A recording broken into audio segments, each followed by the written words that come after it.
എല്ലാ കൂട്ടുകാർക്കും ക്യൂസ് ബുക്കിൻ്റെ പുതിയൊരു വീഡിയോയിലേക്ക് സ്വാഗതം. ഇന്നത്തെ വീഡിയോയിൽ നമ്മൾ ഡിസ്കസ് ചെയ്യുന്നത് ഗാന്ധി ക്യൂസാണ്. അപ്പോൾ നിങ്ങൾക്ക് ഈ വീഡിയോ ഇഷ്ടപ്പെട്ടാൽ ഈ വീഡിയോ ലൈക്ക് ചെയ്യാനും ഈ ചാനൽ സബ്സ്ക്രൈബ് ചെയ്യാനും മറക്കല്ലേ. അപ്പോൾ നമുക്ക് വീഡിയോയിലേക്ക് കിടക്കാം. ഗാന്ധിജി ആദ്യമായി ജയിൽവാസം അനുഭവിച്ച സ്ഥലം ഏത്? ജോഹന്നാസ്ബർഗ്. സ്വയംഭരണത്തെക്കുറിച്ച് വിശാലമായ അർത്ഥത്തിൽ പ്രതിപാദിക്കുന്ന ഗാന്ധിയൻ രചന ഏത്?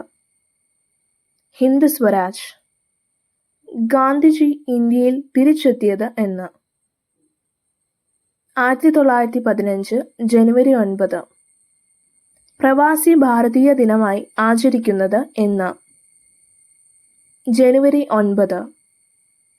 ഏതു വർഷം മുതലാണ് ജനുവരി 9 പ്രവാസി ഭാരതീയ ദിനമായി ആചരിക്കുവാൻ തുടങ്ങിയത്?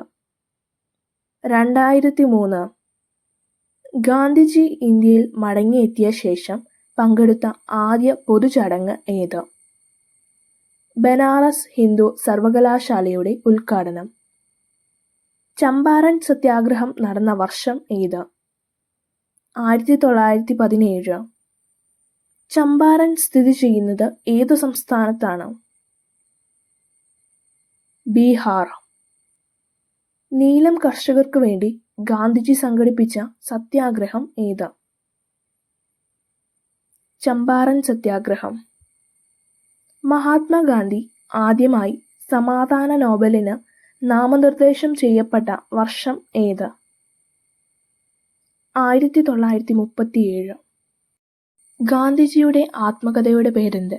ഇതിനുത്തരം താഴെ കമൻറ്റ് ചെയ്യാൻ മറക്കല്ലേ.